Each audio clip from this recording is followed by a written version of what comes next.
ప్రభుత్వం చేసింది ఏంటి, చేయలేనిది ఏంటి అనేది ఒక స్పష్టత ఉంది. ఏమనిపిస్తుంది మీకు ఇప్పుడు ఏమనిపిస్తుంది? డిఫరెంట్ ఏరియాస్‌కి వెళ్ళినప్పుడు ఇంత మంచి రెస్పాన్స్ వస్తుంది. అంటే ఇచ్చిన హామీలన్నీ నెరవేరినట్లుగా ఏమైనా అనుకుంటున్నారా? ఎక్కడ ప్రజలు ఎందుకు మీకు అంత రెస్పాన్స్ ఇస్తున్నారు? 12 రోజుల్లో మనం 8 కంప్లీట్ చేసాం. ఆ మిగిలిన 4 కూడా వీళ్ళు కంప్లీట్ చేయలేకపోయారు. లోకేష్ కూడా యోగాళం పేరుతో వస్తున్నారు. ఆయనంతా యూత్ వైపే చూస్తున్నారు. ఆయన ఎంకరేజ్‌మెంట్ ఎలా ఉంది?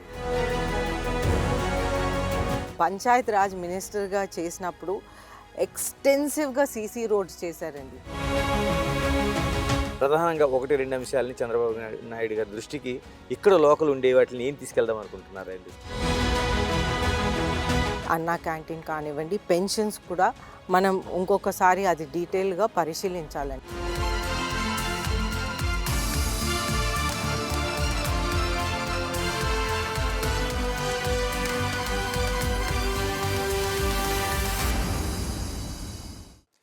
విజయనగరం జిల్లాలోనే కాదు, రాష్ట్ర వ్యాప్తంగా ఆంధ్రప్రదేశ్లో విజయనగరం అసెంబ్లీకి ఒక ప్రత్యేకత ఉంది.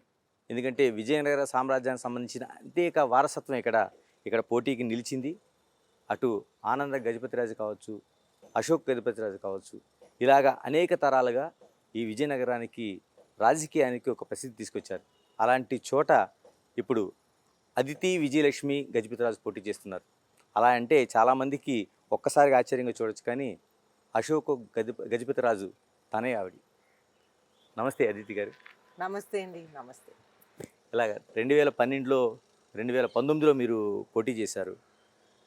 అంతకుముందు మీ ముత్తాత గారు, తాతగారు, పెద్దనాన్నగారు, నాన్నగారు, ఇంత లెగసీ ఉంది రాజకీయాల్లో. అప్పుడు ఓడిపోవడానికి గల కారణం ఏంటి? ఈరోజు మీరు చాలా ఆత్మవిశ్వాసంతో ఉన్నారు, మీరు జనాల్లో తిరుగుతూ.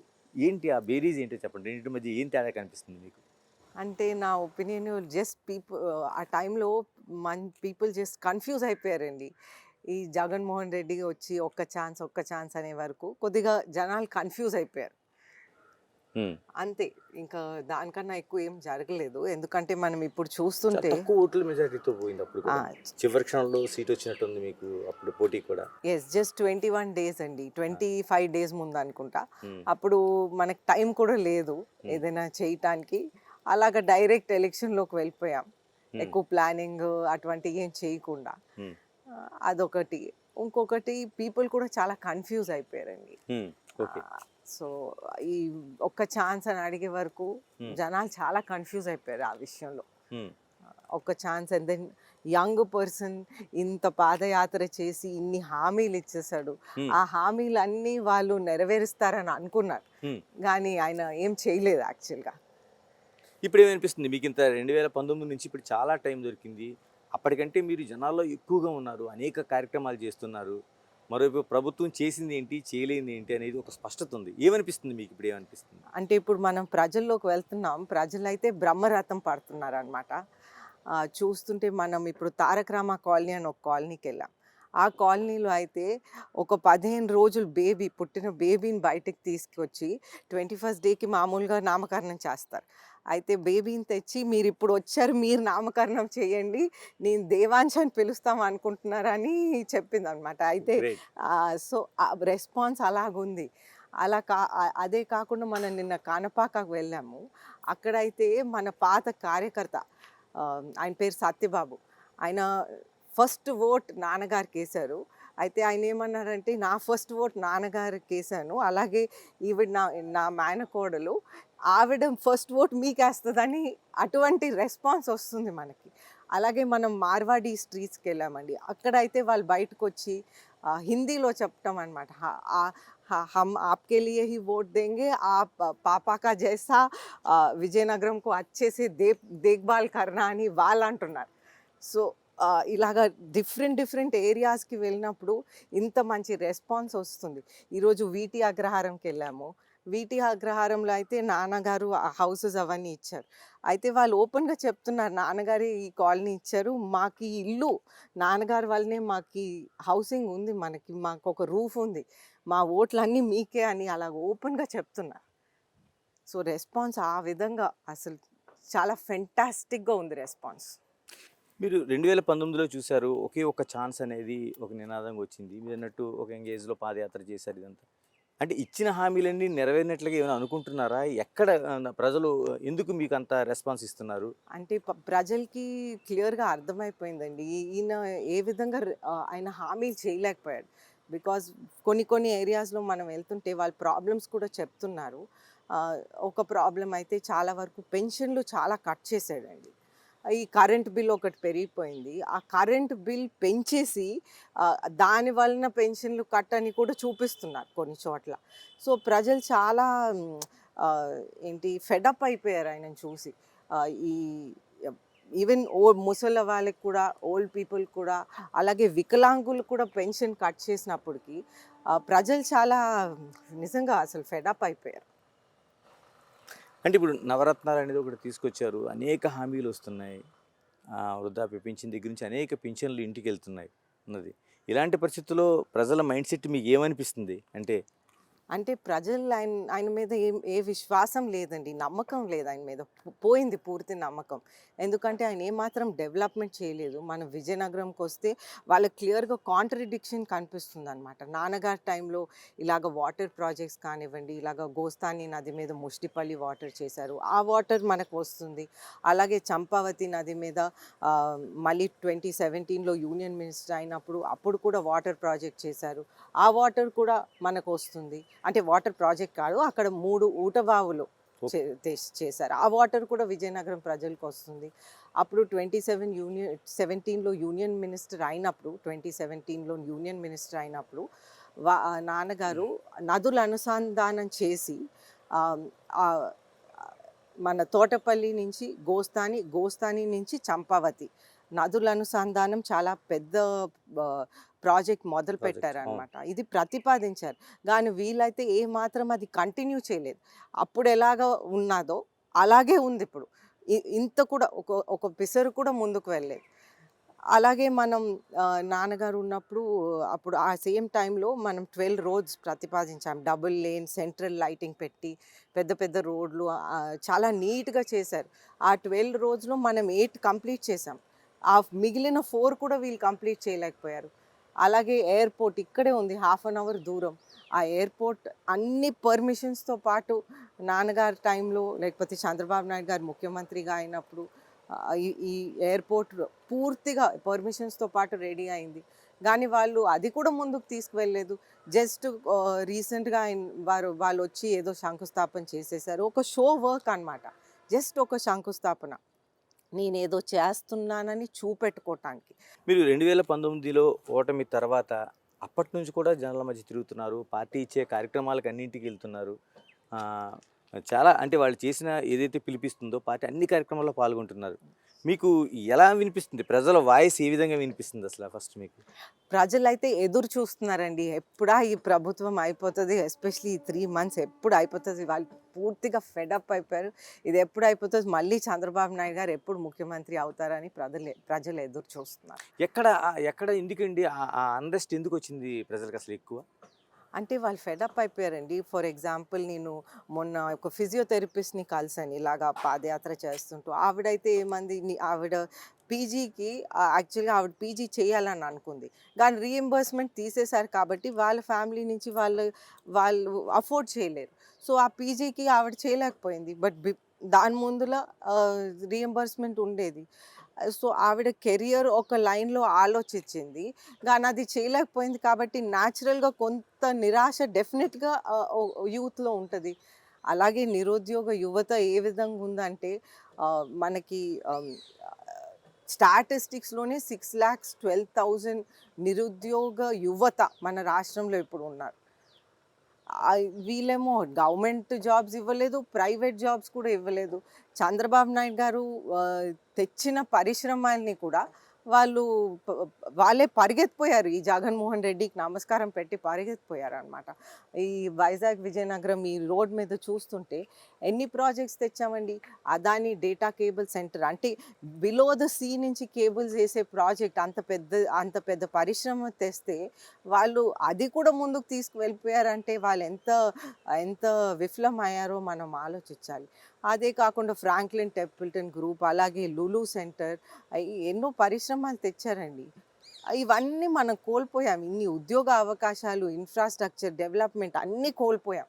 అది ప్రజలకి అర్థమవుతుంది. ఎందుకంటే ఎస్పెషల్లీ నిరుద్యోగ యువత వాళ్ళకి అర్థమవుతది కదండీ! మనం ఇన్ని అవకాశాలు కోల్పోయామని వాళ్ళకి క్లియర్‌గా అర్థమవుతది. మీరు ఉద్యోగాల కోసం మాట్లాడారు కాబట్టి, ఇక్కడ ఉత్తరాంధ్రలో ప్రత్యేకంగా విజయనగరం, శ్రీకాకుళం ఈ ప్రాంతాలను తీసుకుంటే ఎక్కువ టీచర్ ప్రొఫెషన్ ఉంటది. లేదంటే మిలిటరీకో, ఆర్మీకో వెళ్ళే పరిస్థితి ఉంటది. మీకు టీచర్ ప్రొఫెషన్ కోసం బాగా తెలుసు. ఆ! పిల్లలందరూ ఎదురు చూస్తున్న పరిస్థితి ఉంది. అంటే అందరూ టీచర్స్ కోసం ప్రిపేర్ అయినోళ్ళు ఒక డీఎస్సీ పట్టేది అటువంటిది ఏమైనా మీకు ఇండికేషన్ ఇస్తున్నారా టీచర్స్ నుంచి? ఆఫ్‌కోర్స్ ఇస్తున్నారు. చాలామంది లైబ్రరీ పోస్ట్స్, లేకపోతే టీచర్ పోస్ట్స్, పోలీస్ ఉద్యోగం కూడా చాలామంది ఈ ఎగ్జామ్స్ కోసం ప్రిపేర్ అవుతున్నారు. విజయనగరం సెంటర్‌లో చూస్తే మన కోట చుట్టూ బోలెడు కోచింగ్ సెంటర్స్ ఉంటాయి. అదంతా వాళ్ళ పేరెంట్స్ డబ్బులు ఖర్చు పెట్టి ఈ కోచింగ్‌లన్నీ ఇక్కడ ఉండి, ఊర్లలో నుంచి కూడా వచ్చి ఇక్కడ ఉండి ఈ డబ్బంతా ఖర్చు పెట్టి వాళ్ళకిప్పుడు ఒక సరి అయిన నోటిఫికేషన్ లేదు. వాళ్ళకొక ఫ్యూచర్ అనేది ఒకటి లేకుండా అయిపోయిందనమాట. నీదర్ గవర్నమెంట్ జాబ్స్ నార్ ప్రైవేట్ జాబ్స్. ఇలాగ మనం వ్యవసాయం కోసం మాట్లాడుకుంటే, ఒకప్పుడు మనకి జూట్ ఉండేది పెద్దగా. ఆ తర్వాత షుగర్ కేన్ ఉండేది. ఇలాంటియన్నీ అంతరించిపోయే పంటల్లాగా మీకు అయిపోతుంది ఆ క్రాప్ అంతాను. ఏంటి దానికి ఏమైనా మార్గం ఏమైనా మీకు ఆలోచిస్తున్నారా మీరు? అంటే విజయనగరం నా నియోజకవర్గం ఎక్కువ అర్బన్ ఏరియా అండి. ఓకే. నియోజకవర్గం ఎక్కువ అర్బన్ ఏరియా. 50 వార్డ్స్ ఉంటాయి. సరౌండింగ్ మండలం ఉంటది. కానీ మండలం కూడా ఎక్కువ మంది బట్టల షాప్స్‌లో, మన క్లాత్ మార్కెట్ ఇక్కడ ఉంది. సో, మెయిన్‌గా బట్టల షాప్స్‌లో ఇలా వర్క్ చేయటానికి మార్నింగ్ వచ్చి ఈవినింగ్ వెళ్ళిపోతారు. ఇక్కడ వ్యవసాయం చాలా తగ్గిపోయింది. ఓహ్! ఎందుకంటే వ్యవసాయంకి ఒక గిట్టుబాటు ధర రావట్లేదు వాళ్ళకి. మనది మెయిన్‌గా అర్బన్ ఏరియా. అర్బనైజేషన్. ఇలాగ మీరు చాలా వరకు పాలిటిక్స్‌లోకి వచ్చిన తర్వాత అంటే ఇప్పుడు మీ ముత్తాత గారు, తాతగారు, నాన్నగారు, పెద్దనాన్నగారు ఇంతమంది ఉన్నారు. పాలిటిక్స్‌లోకి రావాలని మీకే అనిపించిందా? ఎందుకంటే ఫస్ట్ నుంచి కూడా అశోక్ గజపతిరాజు గారు అంత ఎంకరేజ్ చేసినట్లుగా ఏమి అనిపించదు. యాక్చువల్‌గా మేము అనుకోలేదండి పాలిటిక్స్‌లో వద్దామని. కానీ చంద్రబాబు నాయుడు గారు ఇన్సిస్ట్ చేశారు. మేము యాక్చువల్‌గా అనుకోలేదు. మనకెందుకు ఈ ఈ వాతావరణంలో ఉండాలి, ఆ విధంగా మనం అనుకున్నాము. యాజ్ ఎ ఫ్యామిలీ కూడా అలాగ అనుకున్నాం. కానీ చంద్రబాబు నాయుడు గారైతే వదలలేదు. అంటే నాన్నగారు కూడా చాలా ఇంటర్వ్యూస్‌లో అసలు రాజకీయ వారసత్వానికి పూర్తిగా వ్యతిరేకం ఆయన. ఏమన్నారు మొదట్లో మీ ఆలోచన చెప్పేటప్పుడు ఏమన్నారు ఆయన? నేను దాని గురించి ఆలోచించలేదు. చంద్రబాబు నాయుడు గారి పట్టుపడి "నువ్వు చెయ్యాలి, చెయ్యాలి, చెయ్యాలి" అన్నారు. ఆ! నాన్నగారు ఎప్పుడు? తప్పలేదు. నాన్నగారు okay. Politics is a difficult field. ఒకరోజు అప్స్ ఉంటాయి, ఒకరోజు డౌన్స్ ఉంటాయి. నువ్వు డౌన్స్ కూడా అప్స్ లాగా ఆ విధంగా తీసుకోవాలని ఒక అడ్వైస్ ఇచ్చారు. అంటే నేనేమి అలాగా ఇంకా ట్రైనింగ్ అవుతున్నానని నాకు అనిపిస్తుంది. ఇలాగ 2019లో నాన్నగారు ఎంపీగా చేశారు. మీరు ఎమ్మెల్యే చేశారు. అంటే గెలుపోటములు అనేవి రాజకీయాల్లో సహజం. కానీ ఇప్పుడు నాన్నగారు అసలు పోటీకి దూరంగా ఉంటున్నారు అనేది ఆల్రెడీ అనౌన్స్ చేశారు. మీరు సింగిల్‌గానే వెళ్తున్నారు. ఏమైనా అలాంటిది ఏమైనా అనిపిస్తుందా? అయ్యో! నాన్నగారు ఉంటే బాగుండేది అనేది. అంటే వారిష్టం అండి. టోటల్‌గా వారిష్టం. వారు ఉంటానంటే ప్రజలు వెల్కమ్ చేస్తారు. చంద్రబాబు నాయుడు గారు కూడా వెల్కమ్ చేస్తారు. ఇలాగ రాజకీయాల్లోకి వచ్చిన తర్వాత విమర్శలనేవి ఉంది. మీరు బోర్న్ గోల్డెన్ స్పూన్ ఒక విధంగా. మీకు ఈ రాజకీయాలు గాని ఇదంతా అవసరం ఏం లేదు అసలు ఉంటే. అటువంటిది వచ్చిన తర్వాత ఎవరో ఒకరు రాజకీయాలు అన్న తర్వాత విమర్శిస్తారు, హర్ట్ చేస్తారు. అందులో ఆడపిల్లగా ఉండేవాళ్ళకి, మీలాగా అప్పుడప్పుడే బయటకు వచ్చేవాళ్ళకి చాలా ఫేస్ చేస్తారు. అలాంటివి ఏమైనా ఎదురవుతున్నాయా? అంటే డెఫినిట్‌గా అవుతాయండి. అవ్వకుండా ఉండవు. పాలిటిక్స్‌లో ఉన్నప్పుడు ఇంకా ఎక్కువ అవుతాయి. మనం ఏ ఫీల్డ్‌లో అయినా కొంతవరకు విమర్శలు అవుతాయి. ఆహ్, పాలిటిక్స్‌లో న్యాచురల్‌గా ఎక్కువుంటాయి. మనం అవన్నీ తట్టుకొని ముందుకు తీసుకువెళ్ళాలి. ఇలాంటి అంత సెన్సిటివ్‌గా అంటే రాజకీయాలు అనేవి ఒకప్పుడు చాలా గౌరవప్రదంగా జరిగేవి. ఉదాహరణకి గౌతు శిరీష మొన్న మాట్లాడుతున్నప్పుడు ఆవిడ కన్నీళ్లు పెట్టుకుంది. ఎందుకంటే రాజకీయాలు అనేది ఆవిడ చదువుకుంది. ఆ తాతగారు ఆ లెగసీతో వచ్చింది. వచ్చిన తర్వాత సోషల్ మీడియా కావచ్చు, మిగతా చోట కావచ్చు, ఒక మాట అనడం అనేది ఈజీ. అంటే ఆడపిల్లగా నిజంగా ఫ్యామిలీ చూసుకొని వెళ్ళడం అనేది ఈజీ. ఎలాంటి భరోసా ఇస్తారు మీరు? ఆడపిల్ల అనేవాళ్ళు పాలిటిక్స్‌లోకి వచ్చేటప్పుడు ఎంత స్ట్రాంగ్‌గా ఉండాల్సిన అవసరం ఉంది? ఇప్పుడు మనము కూడా ఇది వదిలేస్తే ఇంకెవరు నిలబడతారండి? మనం కూడా ఇది వదిలేస్తే ఇంకెవరు నిలబడతారు? స్ట్రాంగ్గా నిలబడాల్సిందే అంటారు.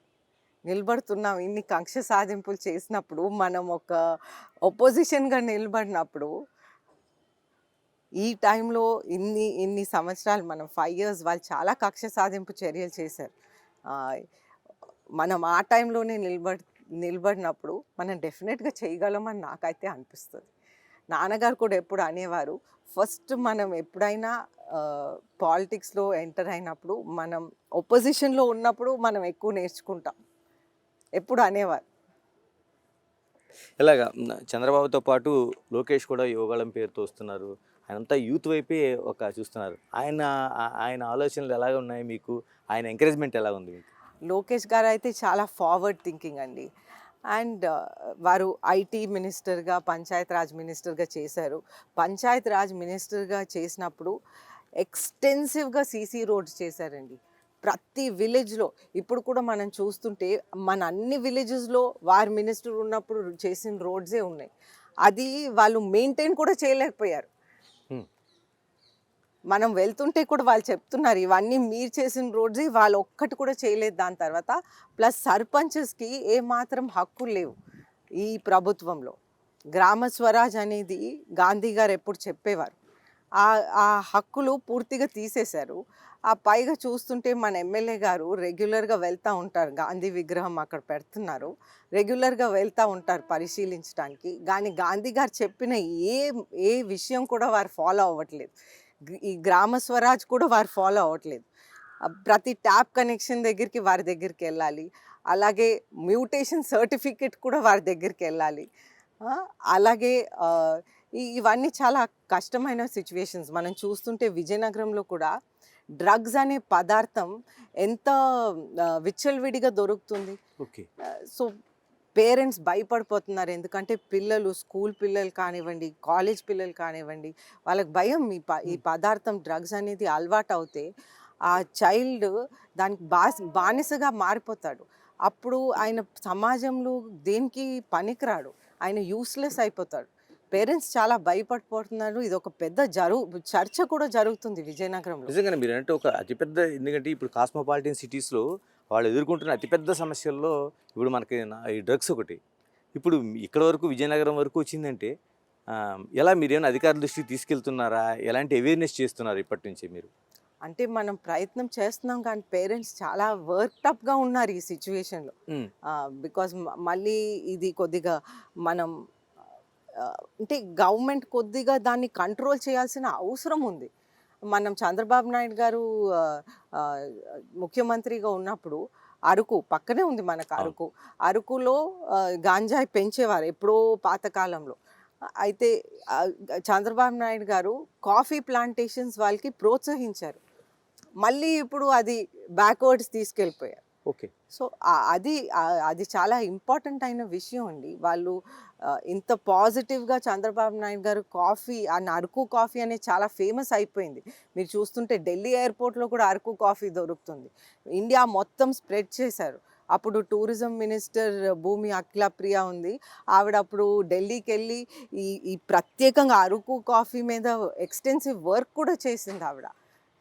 మరోవైపు సీరియస్‌గా ప్రభుత్వ పాఠశాలలు మూతపడుతున్నాయండి. మీకు అవును. మీ జిల్లాలోనే ఎడ్యుకేషన్ మినిస్టర్ ఉన్నారు ఇక్కడ.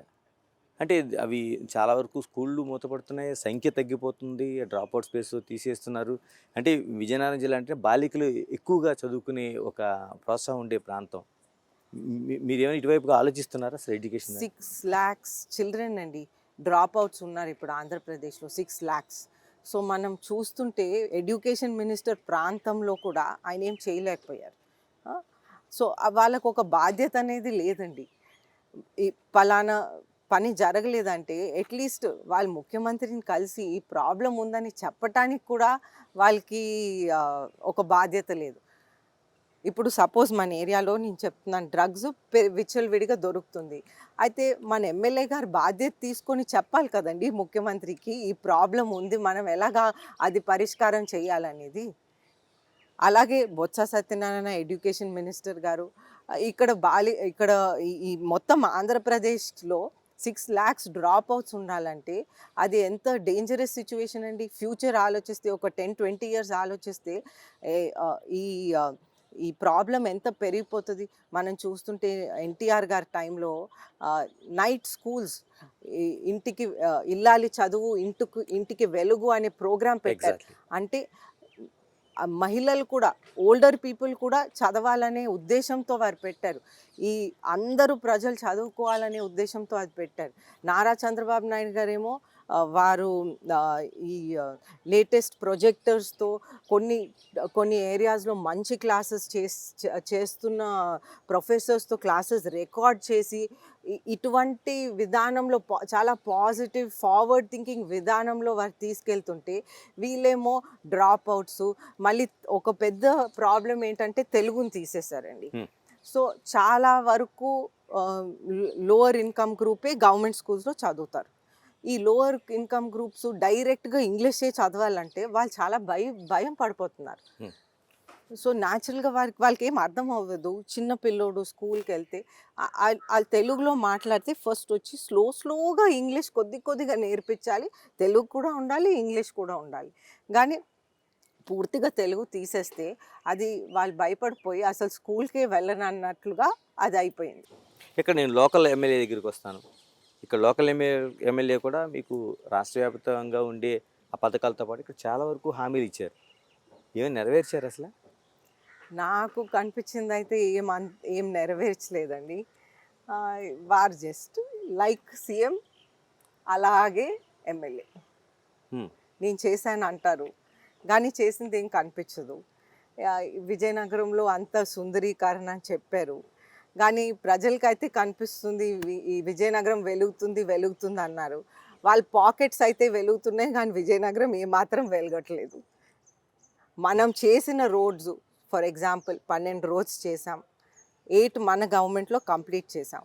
వాళ్ళ గవర్నమెంట్లో 4 కూడా వాళ్ళు చేయలేకపోయారు. అంటే ఇక్కడ ఎక్కువ వరకు కూలీలు ఉంటారండి. మనకి వ్యవసాయ కూలీలు కావచ్చు, మిగతా కూలీలు కావచ్చు. అన్నా క్యాంటీన్లు ప్రవేశపెట్టినప్పుడు రాష్ట్రంలో అన్ని జిల్లాల కంటే విజయనగరం జిల్లాలో చాలా ఎక్సలెంట్ రెస్పాన్స్ వచ్చింది. అది గవర్నమెంటే ప్రకటించింది. ఇప్పుడు అవి మీకు కనిపించలేదు. ఏమంటున్నారు దానికోసం? ప్రజలు ఏమైనా మాట్లాడుతున్నారా మీరు తిరుగుతున్నప్పుడు? ఎస్, ప్రజలు మాట్లాడుతున్నారండి. ఎస్పెషలీ మనకి విజయనగరం టౌన్ ఇలాగ ఉంటుందండి సెంటర్లో. దాని చుట్టూ విలేజెస్ ఉంటాయి. ఇప్పుడు వ్యవసాయం కూడా ఎక్కువ గిట్టుబాటు ధర రావట్లేదు కాబట్టి అక్కడి నుంచి అందరూ టౌన్కి వచ్చి పని చేసుకుంటారు. పెయింటర్స్ అవ్వనివ్వండి, లేకపోతే ఇలా మేస్త్రీస్ అవ్వనివ్వండి, లేకపోతే బట్టల షాప్లో పనిచేసే ఎక్కువ యూత్ అవ్వనివ్వండి, వీళ్ళందరూ విలేజ్ మండలం నుంచి వస్తారు. సో వాళ్ళు వచ్చినప్పటికి అన్నా క్యాంటీన్లో 5 రూపీస్ టిఫిన్, 5 రూపీస్ మధ్యాహ్నం భోజనం, 5 రూపీస్ నైట్ భోజనం ఇలాగ దొరికేది. వాళ్ళు ఎంతో ఈజీగా వచ్చేసి అక్కడే భోంచేసేవారు. ఎస్పెషలీ కన్స్ట్రక్షన్ వర్కర్స్ అండి, ఎస్పెషలీ కన్స్ట్రక్షన్ వర్కర్స్, మేసన్స్, ఇటువంటి వాళ్ళు హ్యాపీగా వచ్చి వాళ్ళు మళ్ళీ పొద్దున్న క్యారేజ్ కట్టకుండా అలాగా హస్బెండ్ అండ్ వైఫ్ ఇద్దరు వచ్చేసి ఇక్కడ వర్క్ చేసి అక్కడ తినేసి వెళ్ళిపోయేవారు. ఇలాగ క్యాడర్ ఎలా ఉంది? ఎందుకంటే అంతకుముందు పెద్దనాన్నగారితో, నాన్నగారితో వీళ్ళందరితో ప్రయాణం చేసిన క్యాడర్ తెలుగుదేశంలో చాలా వరకు మీకు క్యాడర్ బలంగా ఉంటుంది. ఇప్పుడు అదితి గారు కూడా ప్రయాణం చేస్తున్నారు. ఏమంటున్నారు? ఎంత కోఆపరేషన్ ఉంది మీకు వాళ్ళ నుంచి? క్యాడర్ అయితే చాలా ఉత్సాహంగా ఉన్నారండి. చాలామంది నెక్స్ట్ జనరేషన్ యూత్ వచ్చారు.